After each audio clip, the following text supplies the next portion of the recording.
It's Wednesday, it's 11:15 and we're live in Westminster. The sad reality here is we cannot build our way out of this problem. We are going to build, we are going to maintain the cells that we have, and it still won't be enough. Why 14,000 new places will not end the prison crisis. Should those new jails and some of the promised 1.5 million new homes be built on the Greenbelt? We'll hear from a campaigner who thinks not. Kemi Badenoch isn't shy about the difficulties she experienced growing up in Nigeria. I was born here, but I grew up in a place where fear was everywhere. You cannot understand it unless you've lived it. But is she, as the Nigerian Vice President has said, denigrating her nation? And the Conservative leader will take on Keir Starmer at Prime Minister's Questions. We'll bring you that live at noon. Joining us today, Labour MP Siobhan McDonough, Conservative MP Bradley Thomas, Politics Joe's Ava Santina Evans and Conservative commentator Albie Amankona. This is Politics Live.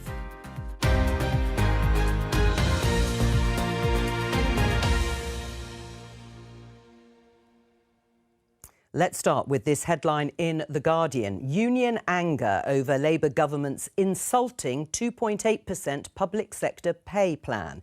Pay review bodies will make final recommendations on proposed rises for teachers, NHS staff and other workers. My opening question to the panel, starting with you, Siobhan. Is 2.8% as a pay rise good enough?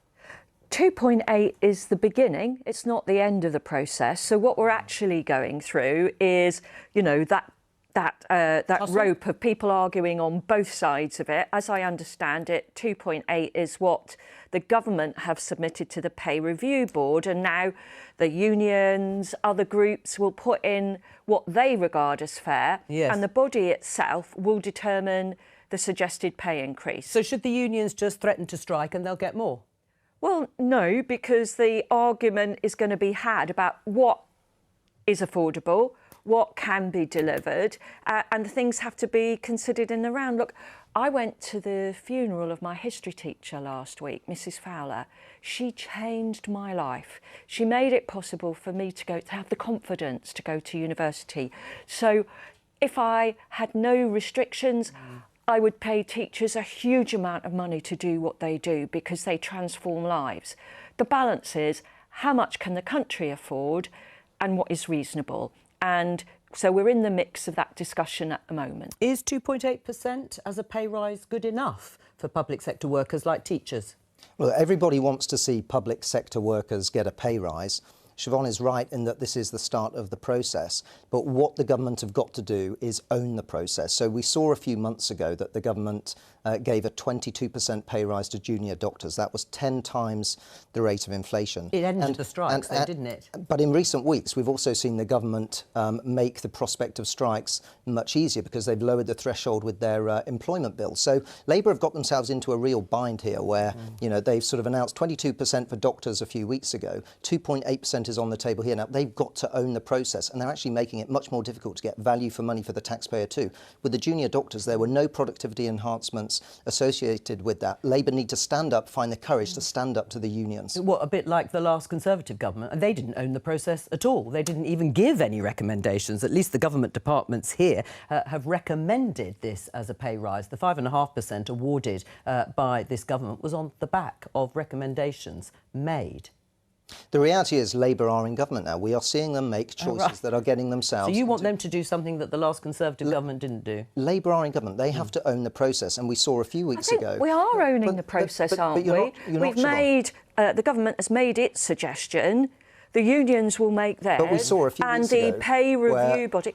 Do you know, I have not met anybody who is disappointed that the junior doctor strike is at an end. But the point is... We know that we have got to tackle those waiting lists, and the doctors are back at work. This is not going to tackle the waiting list. What we're going to see is we're going to see junior doctors come back next year. Don't talk over each other. Let Siobhan finish us and I'll come back to you, Bradley. So, I mean, I think that Wes Streeting did exactly the right thing, and I have never met anybody who thinks Wes Streeting, our health secretary, is short on courage.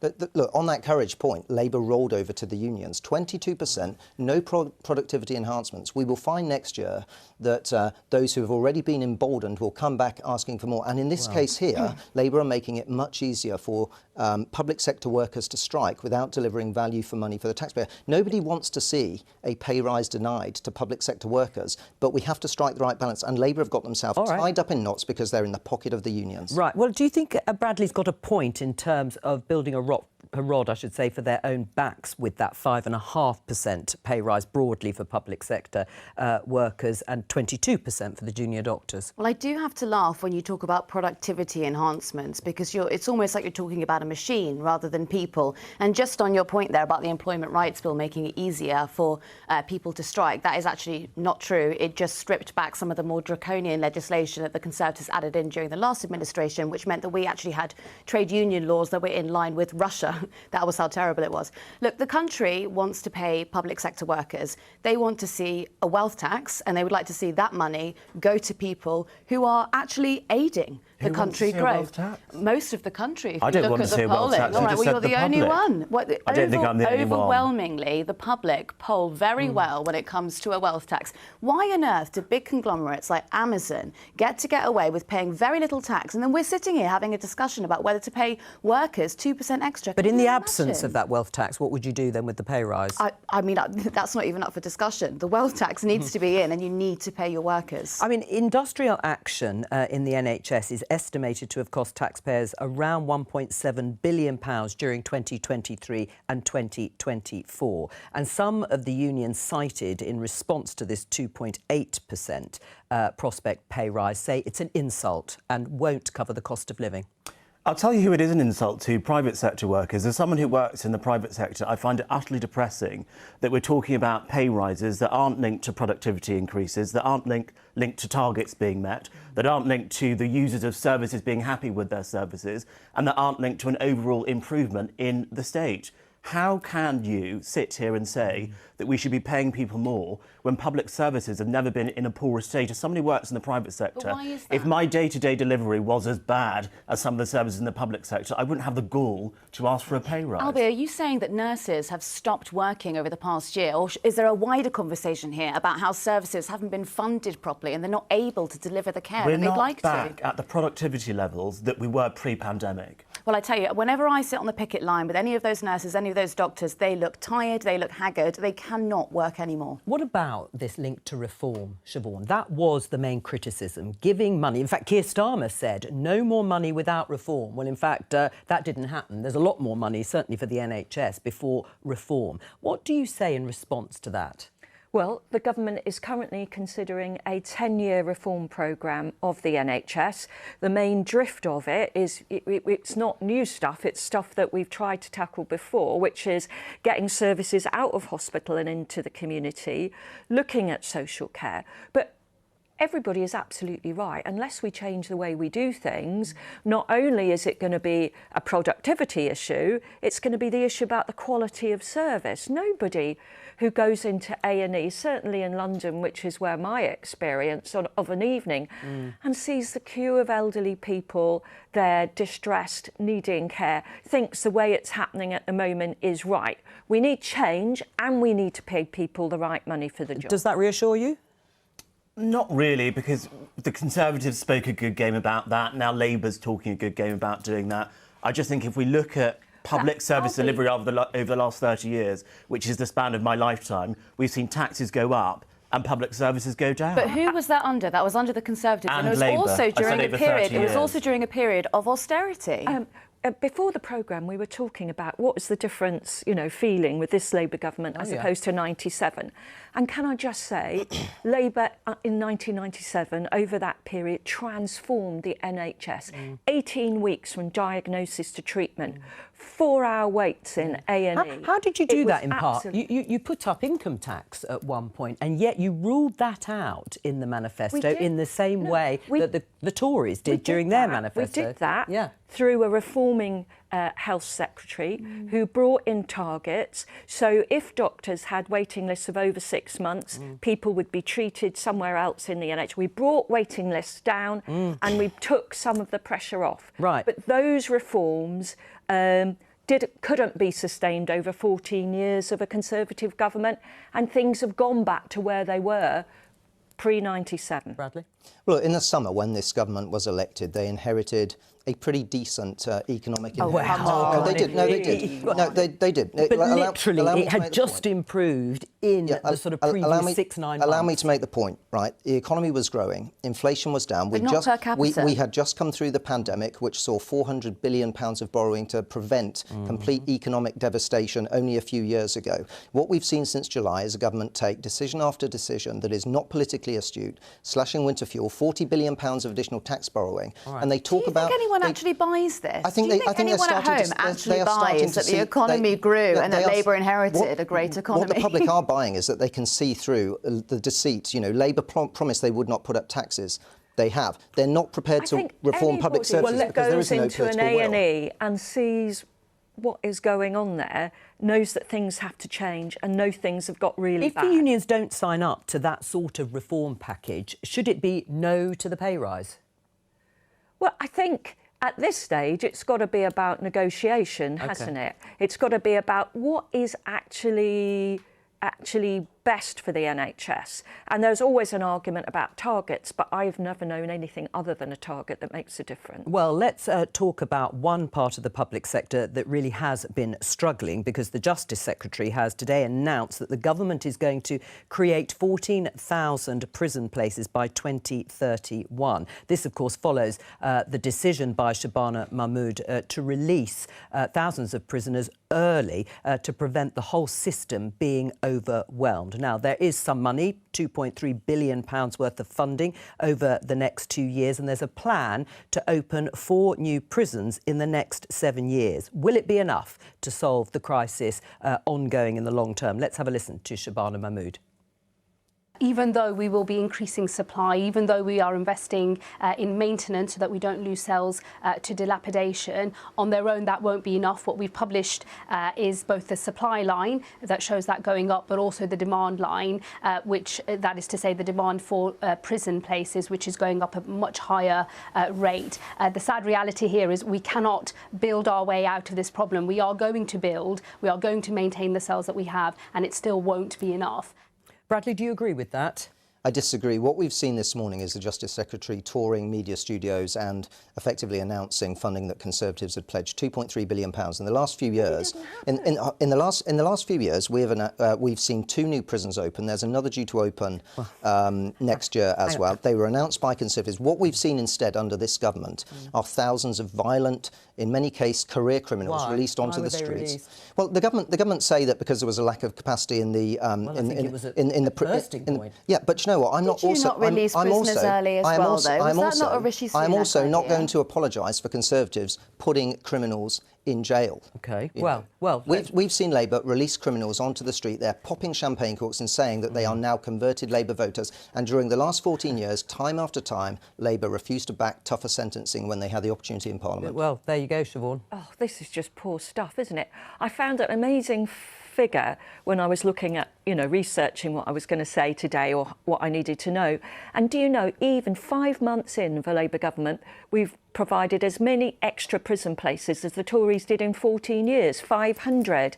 So the idea, the prison estate was... How did you provide those places? Was 99% full when we were elected. All right, but there is a philosophical question, because you've heard from Shabana Mahmood. It's still not going to be enough. She's going to create 14,000 new places. There's going to have to be a complete rethink on sentencing. I know there's this review from the former Conservative Justice Secretary David Gauke, but broadly, should we just keep building more prison places, or should we have more lenient sentences?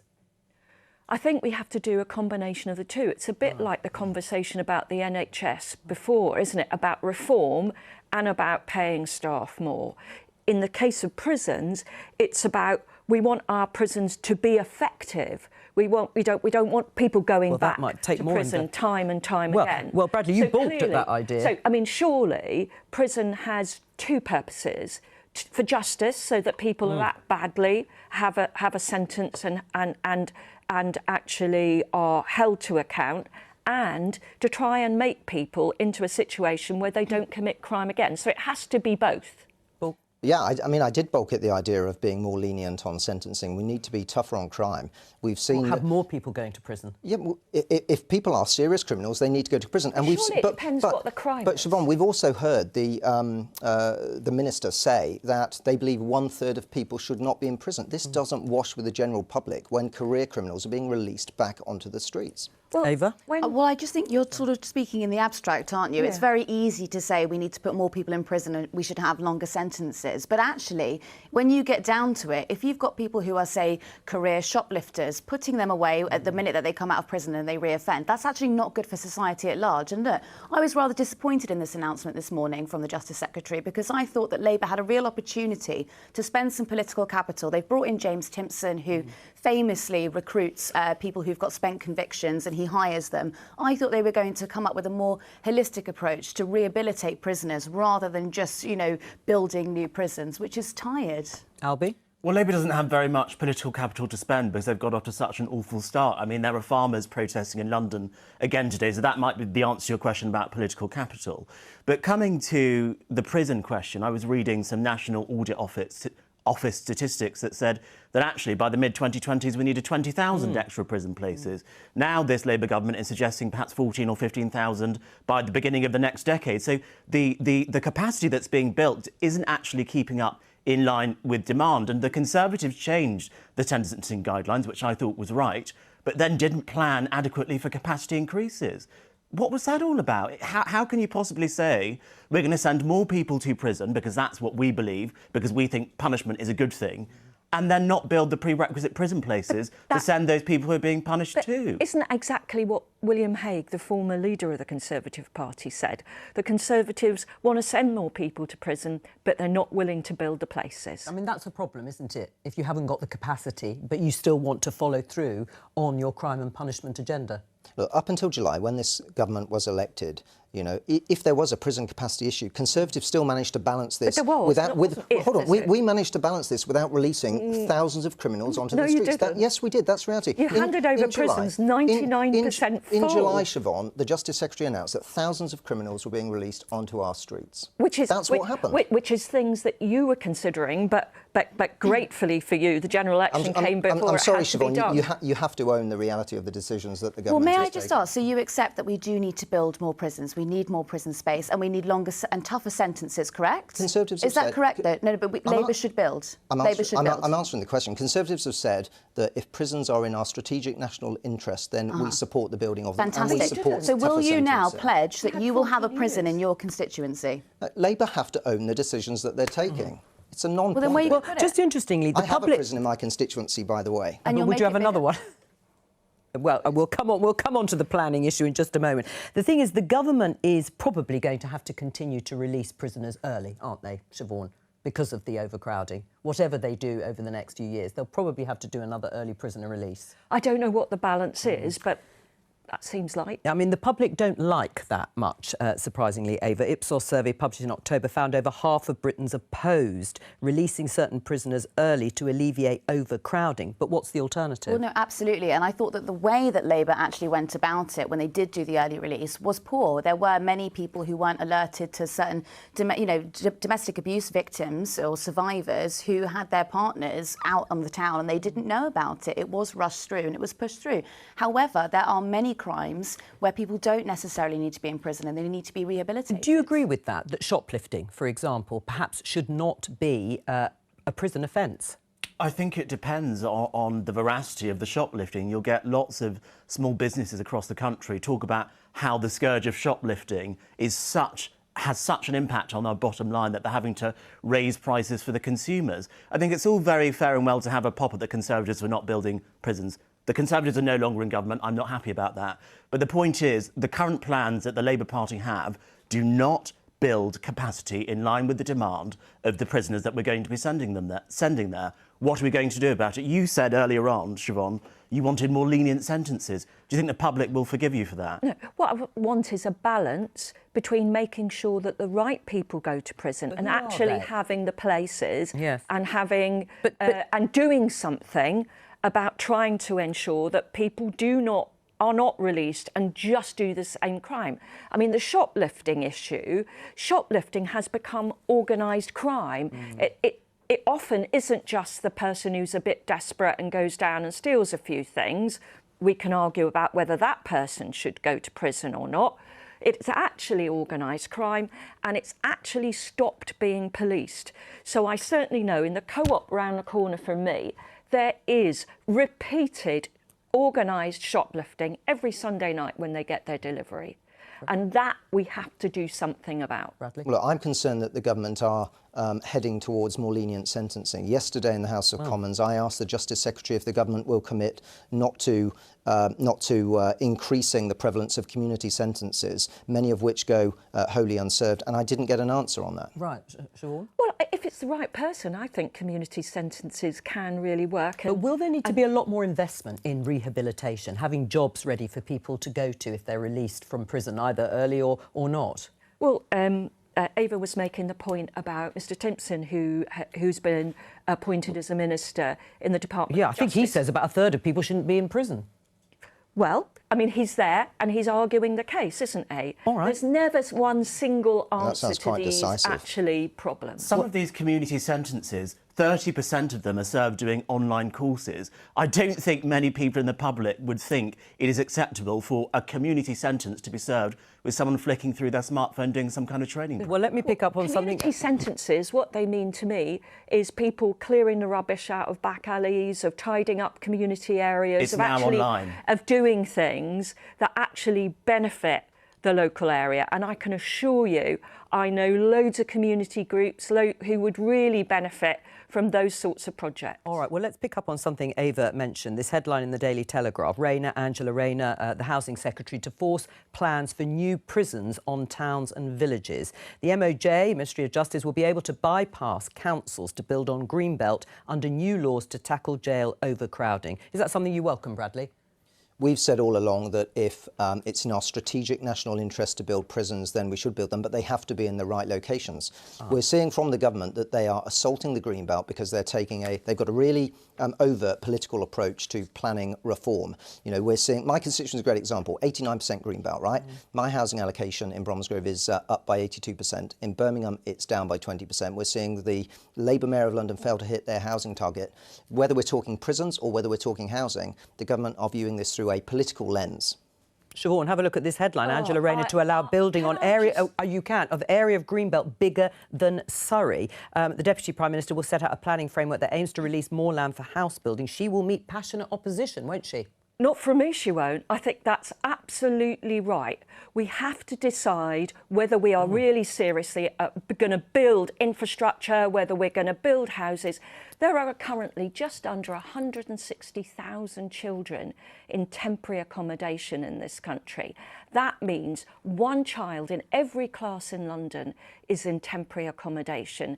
And unless we start to build at volume, neither of the young people on our panel are ever going to be in a position to buy a house. On Sunday, the Deputy Prime Minister said that this country has plenty of houses. Yet the government are increasing house building targets across the country. 82% increase in my constituency. The two are contradictory. Who said that there was plenty of The Deputy Prime Are Minister. they affordable, though?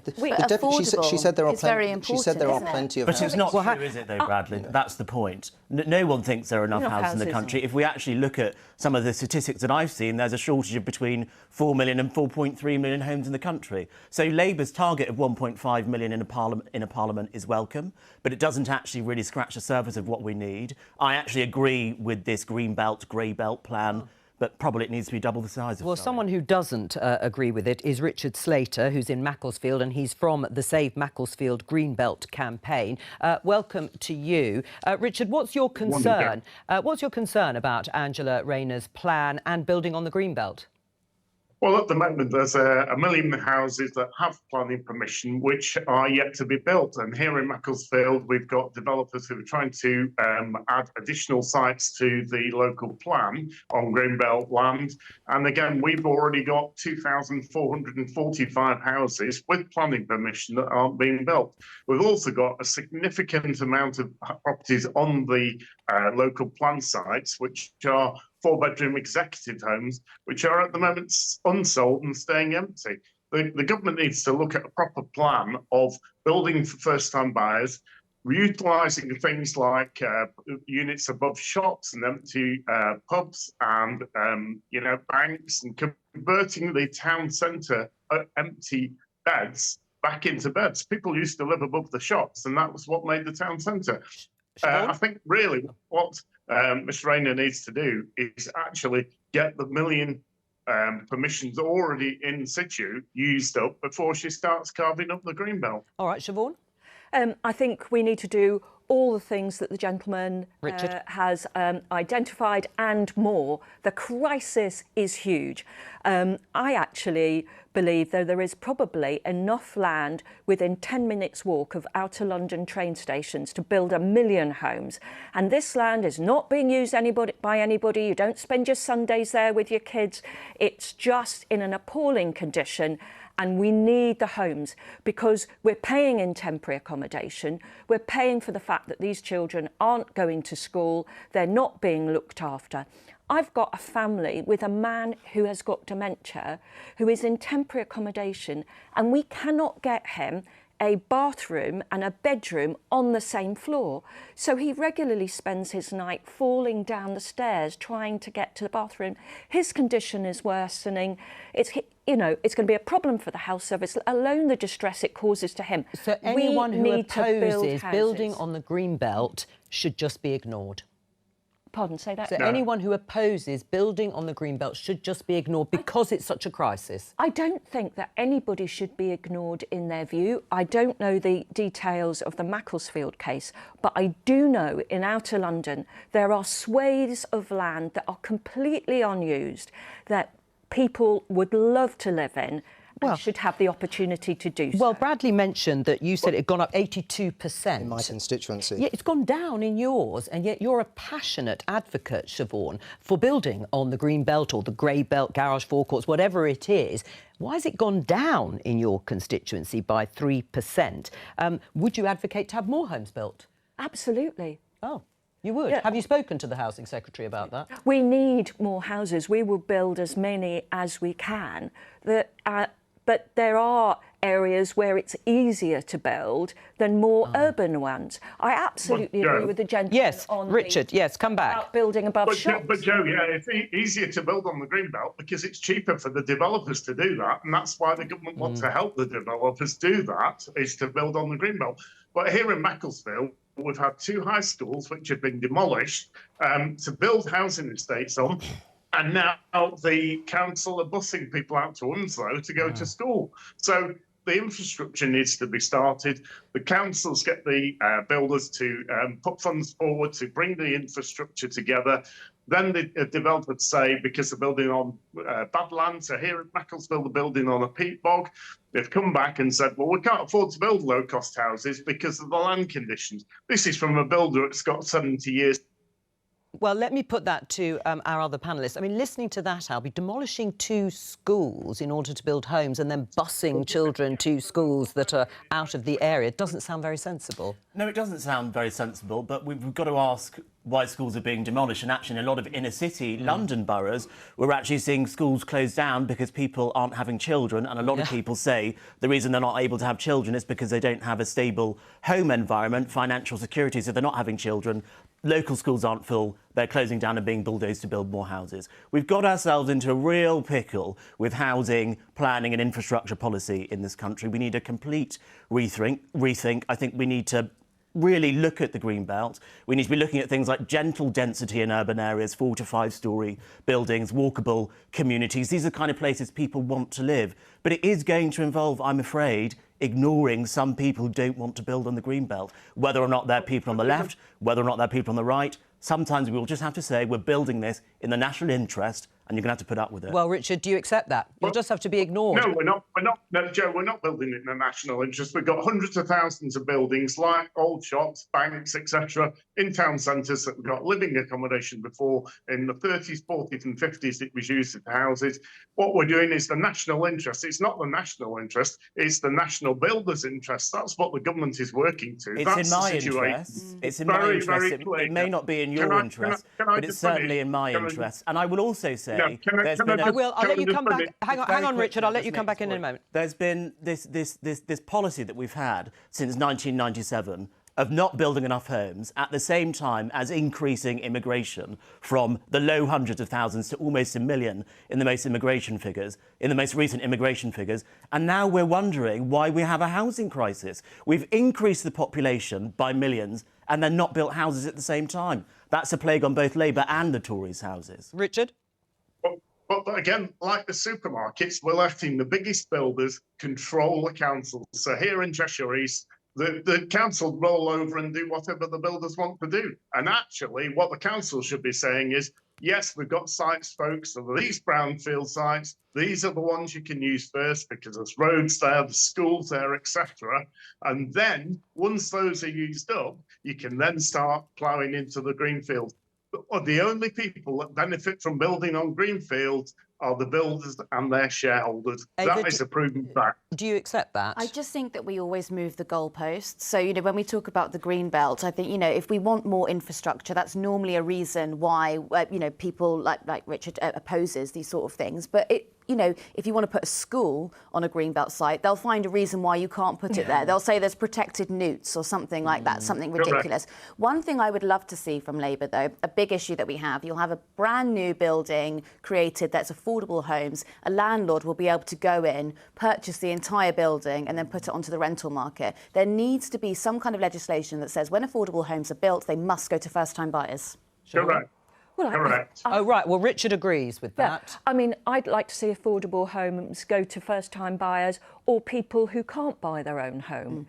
In my borough in Merton, we have 620 families currently in temporary accommodation. It's probably the lowest in London, but to us, it is enormous. That we've never been in this position before, and it won't be long before even big London boroughs fall over because of the amount of money they're spending on temporary accommodation. Awful properties at high cost to the taxpayer. It doesn't make any sense to carry this on. Richard? So when I'm going to London, I go to London for work every month. There's lots and lots of shops. They've got buildings above, which you can clearly see they're empty. So why aren't the London boroughs turning those properties into homes like they used to be? I think they have been for a very long time, Richard. When I had a proper job before I became an MP, my job was developing flats above shops for homeless families. Well, you maybe should go back to that, Siobhan. It sounds like there's a need. Are you suggesting I'm No. It was a little joke. Yeah, I mean, the trouble is, Richard is right. We should be building more in town centre because that's the only way we're going to make our town centres But this government thrive. has But we sort need of to do flipped this more on than its that. head. It's not either or. We need the green belt, we need space above shops, we need closed down banks. This has to be, for me, the primary mission of any government, to build more homes, because we are sowing such seeds of social problems and future cost if we don't. Bradley? Well, I think all of the points that Richard makes are ones that I would fundamentally agree with. We do need more housing, but there is a golden opportunity in our urban areas, so towns and cities, particularly if we're keen on promoting sort of new vitality in town centres. But there's another crucial point. The government have abandoned a commitment to seeing beautiful homes being designed. And there are so many areas around the country which have seen housing growth in recent years. It's not designed aesthetically to a great standard. It's identikit stuff. If we can focus on quality, that really does help soften the argument and make it much easier for communities to accept housing. Is Bradley right? I think Bradley is right, and I actually wonder why the state doesn't take a more active approach in housing. I know that might be an odd thing for me to say, but actually I think we should be building more council homes, and I think the state should take out debt to build those council homes, because as a financial analyst, I cannot understand how a government taking out debt to build homes which are assets and then paying down that debt with the rentals from the tenants would not possibly be seen as a good investment for either a private credit investor or a state wanting to build more homes. So why isn't Labour announcing a mass state house building programme akin to what we saw in the mid-20th century? Because we are here 40 years in to a policy of Mrs Thatcher, which was to take the subsidy away from bricks and mortars and building things and giving them to individuals in the form of housing But we know benefit. the problem, we know the and diagnosis, what we now but that have is a solution. huge crisis. So yes, I would like to see councils building, I'd like to see housing associations building, and I think we are getting to that point. End right to buy? No, I wouldn't be in favour of ending to right to buy. But you've just blamed that policy for taking out all that council stock. I didn't blame right to buy. I don't believe that it was the council tenants of the past who are responsible of the homelessness of today. I'm saying what's the problem is the housing model where you stopped investing in building houses. If you built houses to replace the right to buy properties, everybody would be OK now. But we chose as a country, and the Conservatives chose as a government not to do that. And it was very successful. And it was very successful, of course, at the time for the people who supported it. Richard, final word to you. Sure. I think the key word's infrastructure. So again, here in Macclesfield, we've got 4,250 homes coming in the infrastructure into the local plan. The bus routes have been cancelled. The houses have been put in the wrong places, so people can't walk into town. They're miles away from town. The schools around and about. Figures were fudged to get the planning applications through. So we need to, infrastructure is the key thing. Don't start the green belt till you've started using up the brown belt. Richard Slater, thank you very much for joining us. Now, you can listen to Politics Live if you're out and about on the live news stream on BBC Sounds. Just go to the live dial at the top of the BBC Sounds homepage and tap on Live News. Please do try it if you can't catch the programme live. Let's go into the chamber because we've got Prime Minister's questions coming up in just under 10 minutes' time. It's looking pretty full with 8 minutes to go. Of course, Kemi Badenoch, Leader of the Opposition, will be asking the Prime Minister her set of questions. But I just want to bring up something else that has happened with the leader of the Conservative Party. Let's have a listen to this from Kemi Badenoch's Conservative Party conference speech back in October. I was born here, but I grew up in a place where fear was everywhere. You cannot understand it unless you've lived it.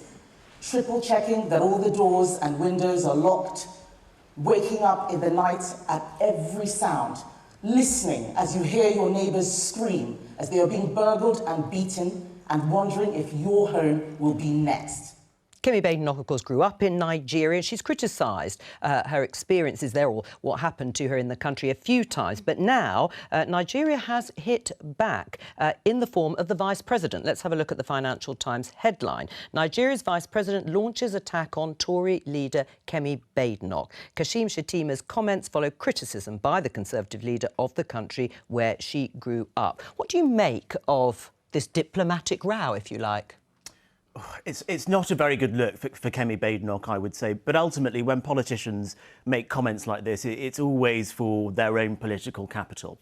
And I would say the comments of the Nigerian Vice President very much buy into something which is happening in the Nigerian media, where there are lots of media figures who attack Kemi Badenoch. And so the Nigerian Vice President has seen that and has decided that he wants to cash in on that anger for the way that she's speaking about the country that she grew up in after she was born in England.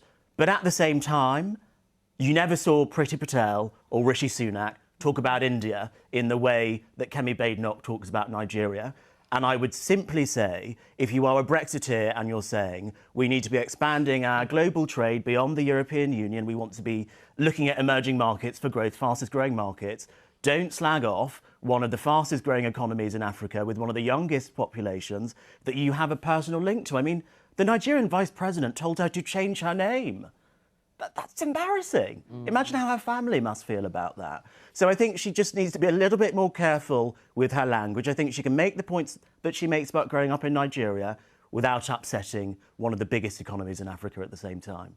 I mean, I suppose she might say, well, that was my experience. I'm just telling the truth as to how I saw it. I mean, she has actually hit back herself. This is from Lucy Fisher, the journalist. Kemi Badenoch hits back following criticism from Nigeria's Vice President. Kashim Shettima accuses her of denigrating her nation of origin. She was born here but grew up there and suggests she could change her name, as you've said.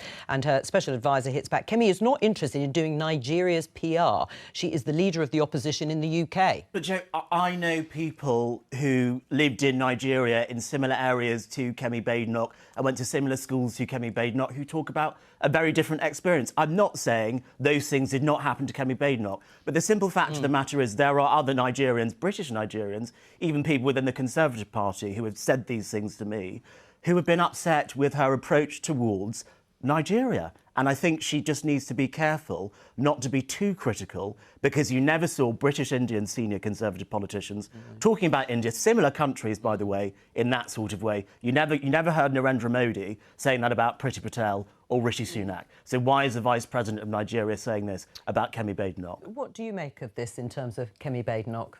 Well, look, Kemi has spoken about her experiences from when she grew up in Nigeria, which was several decades ago. I'm sure that Nigeria today is not the country that it was back then, but Kemi is also known for her very forthright style. Yes. She says it as it is. She's quite an honest politician. She's refreshing in that sense. And as she said, she's getting on with her job as leader of the opposition. But should she be more diplomatic? I mean, it has caused something of a row here. I think Kemi was elected as leader of the party in part because, she's got a very forthright style. She has spoken about this from her childhood, which was several decades ago. She is focusing on her job, holding this disastrous government to account. Yes, but also, at the same time, surely, Bradley, we can agree, it must be pretty embarrassing for the Vice President of your parents' country of origin to tell you to change your name. Like, this is not good PR for Kemi Badenoch, let alone Kemi Badenoch doesn't want to do PR for Nigeria, but she should want to do PR for herself. And this isn't good PR for Kemi Badenoch, in my opinion. Or is it, Ava, as you said earlier, Albie, a little bit of political spin even for the Vice President of Nigeria? Well, I don't know. I think it would suggest that perhaps Kemi Badenoch's personality isn't quite suited to being leader of the opposition because, if she's someone who can sort of begin, or fuel a diplomatic row at whim and then not be too bothered about it. I mean, her response from her spokesperson is almost like a Teflon response. It's like, well, I said what I said and I don't really care. That's not really the way to conduct diplomatic negotiations, is it? Or relationships. But again, Kemi, she's got this very forthright style, and she spoke about this. It was decades ago when she lived and grew up in Nigeria. Kemi's combative style is what we need to hold this government to account, and that is the job. It's a Nigerian style. It's a Nigerian style, that's the thing. Well, they are very forthright. Another group of people who are holding the government to account are outside these studios, not just outside, but in Westminster, and that's farmers. It's not going away, is it, Siobhan?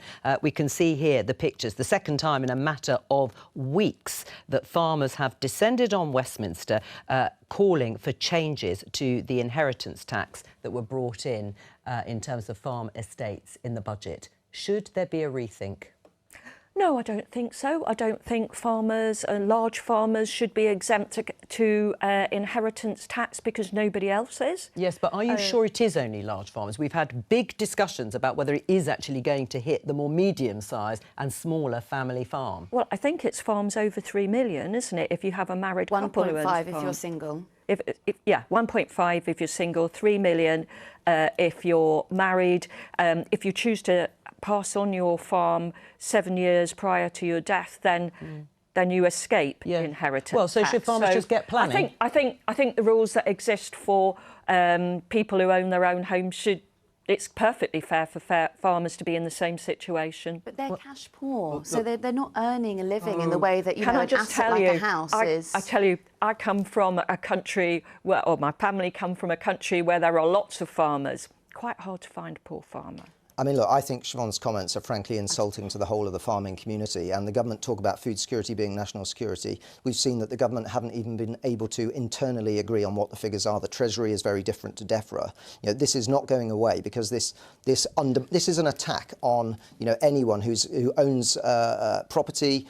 Generates wealth for the economy. This doesn't potentially just stop at farmers. This is Labour showing their true colours, ideologically pursuing one particular group, and it's backfiring. Well, because you just said you don't know any poor farmers, or you don't think there are very many poor farmers. This is Labour trying to fill the black hole that they were left with for 22 billion. So who is it? Who is it? Who is it? Where do you get the money from? If somebody can find how about reforming public services so that the government cuts its But also, you don't have a leg to stand profit? on, because what you did to the farmers during your administration was absolutely shocking. And I've been out there all morning before I came to the studio speaking to farmers, and they lament the red tape. We did not have farmers protesting in Westminster. Yes, you did. Not like yes, this. you did. Not like I this. covered it. Not on this scale. There were 150 tractors here just 6 months ago. You're not going to sit here and lie. I covered it. We can have a battle on the number of tractors that came in. There were protests, by the way, but these are continuing. You say it's only going to raise £500 million. But isn't it the case that nobody likes their taxes going up or tax changes? It is very difficult to do that, whoever is targeted. Of course it is. Of course it's difficult. I mean, I don't like taxes going up either. I'm, in fact, very much anti-tax rises. I think we should scrap inheritance tax altogether. I think we've got to look at ways to reduce the size of the state. I know you always ask Conservatives how. I'll tell you how. We could do things like scrapping the winter fuel allowance for wealthy pensioners, for example. No one liked the sound of that. Means testing other pensioner benefits that people get, looking at worklessness and getting people back into work, reducing the benefits bill, efficiency savings, cutting international aid budgets. Can you save that much money, though, from efficiency savings? I didn't just say efficiency savings. No, but can you save much money from that? Yes, well, you can potentially save 5%. This is what we're hearing from the Labour government a wealth at the tax, moment. Perhaps? Which is, well, I don't want taxes to rise. I am in favour of streamlining the size of the state. I've just given a whole list of items that we could streamline, but unfortunately, the Conservatives aren't actually interested in streamlining the state. Neither are Reform, by the way, because when you ask them what do they want to streamline, they say things like quangos, and that's just a couple of £100 million. Let's go to Prime Minister's question.